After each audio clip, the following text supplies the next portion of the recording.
Trump is panicking. What a stupid question that is to be asking at this time. The war is not going according to plan.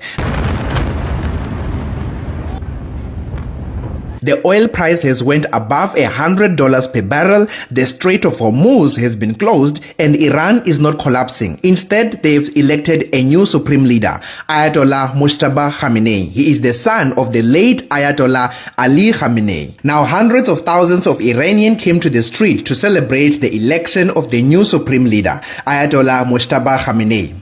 Now, this is bad news for Donald Trump and this country. And the reason is because they did not want this guy. Now, last week, Donald Trump came out and said that the United States will have a say when it comes to who will be elected supreme leader inside Iran. Donald Trump even said that they want anybody else other than Mojtaba. Trump also told ABC News that the new leader needs approval from his administration, warning that if he doesn't, quote, he's not going to last long.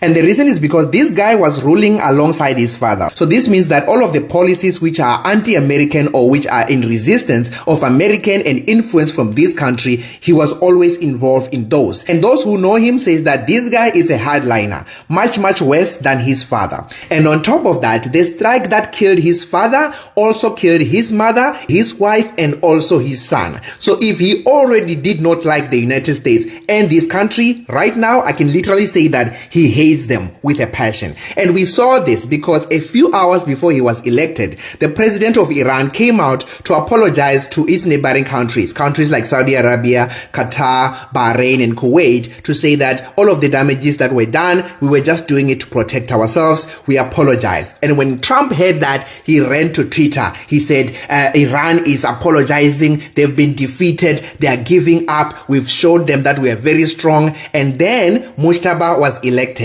A few hours after he was elected, missiles were raining down in Bahrain, in Kuwait, and in this country.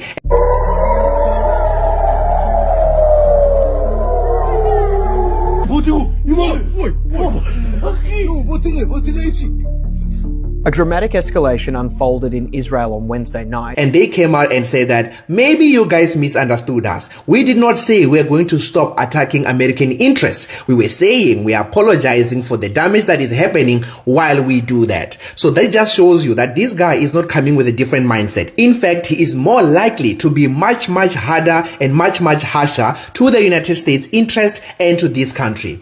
Now, on my previous videos, I spoke about the strategy that Iran was going to take. Now I'm starting to sound like I'm a prophet, but they're doing exactly that. I told you that Donald Trump doesn't like long wars. He likes to quickly come in, do something, and leave. We saw that last June when he came in and hit Iran with those B-2 bombers, and then he said that we are victorious, we have destroyed their nuclear programs. And we saw what he did with Nicolas Maduro. They went in the middle of the night, kidnapped him, and then they were out. That's the kind of things that he likes. And Iran said that we're gonna give you the opposite. We're going to make sure that this war is costly and it lasts very long. And this is the worst fear for Donald Trump, because he likes to say that I won and I'm done and then I move on to the next thing. And Iran is saying that no, we're gonna drag you deeper into this. It's gonna take weeks, months, even years if it needs to the point in which the United States said that they might even think about putting boots on the ground to go and do a quick job. This is what Iran said. President Trump has not ruled out boots on the ground in Iran. Are you afraid of a U.S. invasion in your country? No, we are waiting for them. You are waiting for the U.S. military to invade the ground troops? Yes. Now let's talk about oil. The price of the barrel of oil has went up above 100. I think it was approaching $120 per barrel. Now I spoke about this in the previous videos. At the time, it was at around 80 and then 85, but it was continuing to go up. Now it had went up to almost 120. And this is the costly part that Iran was talking about, to make sure that everyone in the Western world or everyone in the entire globe will feel the pain. It's not just going to be Iran that is going to be feeling the pain of this war. Everyone will feel it when you go to pour in petrol. And that's exactly what is happening. And they know that about 20% of all of the oil that is consumed throughout the entire world passes through the Strait of Hormuz. So they said that we are going to close it. And the United States said that if they close it, we are going to escort those ships. Iran was like, yeah, we would like like to see you try. As we speak, the United States is still very, very far away. They are not getting anywhere close to that Strait of Hormuz because that will put them in range of missiles coming from Iran. Now, Donald Trump said that we just need insurance, and then if those ships can get insured, they will be able to pass. And I think some ships took his word and then they tried to pass, and all three of them were bombed and they are now in flames. Some of the people who were inside those ships have been killed. And Iran was like, who told you that you can pass? We literally told you that the Strait of Hormuz is closed until further notice. You try to pass, we are going to hit you. And as we speak, they are laying down mines. So mines are like bombs that can be put underwater and then they can be lowered. So when a ship is passing above it, then they explode, then sinking that ship. The United States went in and tried to hit some of the boats that Iran was using to lay down those mines. And all of this is bad for Donald Trump. Remember, he wanted a quick war. He even said that if the thing that happened in Venezuela can be repeated in Iran, that would be perfect. If we can get another guy there to become a supreme leader, but a guy that we can control, that would be perfect. But definitely not Mustafa. And that's exactly what Iran did. They were like, yeah, we want Mustafa. So this is bad for Donald Trump because everyone is looking at the United States to say, you started this. We warned you not to do this. Iran told us it will close the strait. It told us it will attack its neighbors. It will make sure that everybody feels the impact. But you went in without a plan. We have warned in Qatar. This is exactly what we have said from day one. This is the biggest I told you so in the history of I told you so's in the world. Now you're talking about arming the Kurds. The Kurds are like, guy, we are not getting involved into this because Donald Trump is going to leave office at some point and we are going to be hated by our own people. And that hate might go on for thousands of years. So we are not going to get involved into that. They were like, okay, maybe the people will rise up. The people are not rising up. The people are supporting the government. Now they were saying that, oh, when it comes to the Strait of Hormuz, don't worry, we are going to escort you. They are nowhere to be found. Actually, the Department of War said that, nope, we are not going to do that. We're not going to escort anybody. You guys can just pay more premium on your insurances, but we're not getting involved. What we'll try to do is we'll continue to hit targets. So what Donald Trump is doing now to show that he's panicking and he's looking for a way out, he's now saying that we won. We won, they're defeated, there's nothing left, there are no targets. Operation Epic Fury! Is that a great name? Well, it's only good if you win. You know, you can only do. And we've won. Let me tell you, we've won. No, you never like to say too early you won. We won. Donald Trump just declared the US has already won the war with Iran.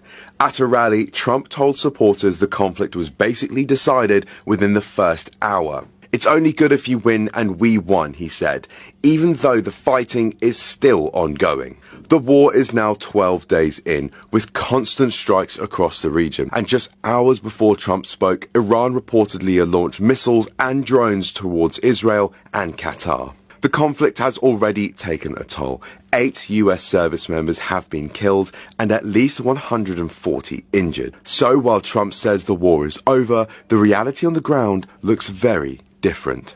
But if there are no targets, why is the Strait of Hormuz still closed? Why are ships still being hit? Why are missiles still raining down in Bahrain, Kuwait, Qatar, Saudi Arabia, UAE, and also in this country? If they're saying that they have won, they've wiped out the entire Iranian military, then why are there still rockets still flying? And Iran is like, we're ready. We're going to be here next week, next week, next month. And if it takes years, we'll be here for years until the United States surrenders and pull out its forces out of the region. So now they're no longer just asking for the way to stop. They're saying that we cannot have the United States military bases around us. We want them gone.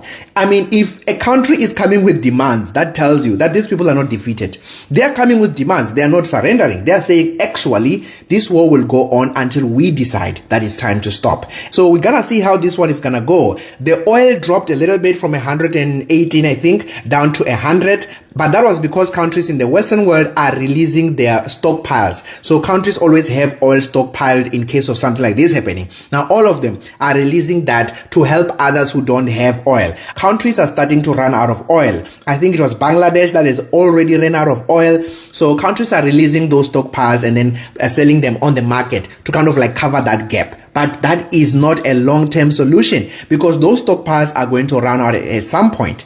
So yeah, we're going to see how this one is going to go. Oil prices are definitely going to continue to go up. Just because now they went down because countries are releasing their stockpiles, don't let that fool you. If this war continues and those oil tankers continue to get hit, trust me, the oil prices are going to skyrocket because Saudi Arabia now has reduced the amount that it's exporting. Kuwait has reduced its own. Qatar, everybody has reduced the amount of oil that they are exporting. So much so that the United States has now removed its sanctions on Russian oil. They're saying that people can buy Russian oil. Remember, they were put on sanctions, but now they're realizing that there isn't enough oil on the market. So this is also benefiting Russia. So we're going to see how this one is gonna go. But yeah, it's crazy times right now. But yeah, if you like this kind of content, please go and subscribe, and I'm gonna see you there.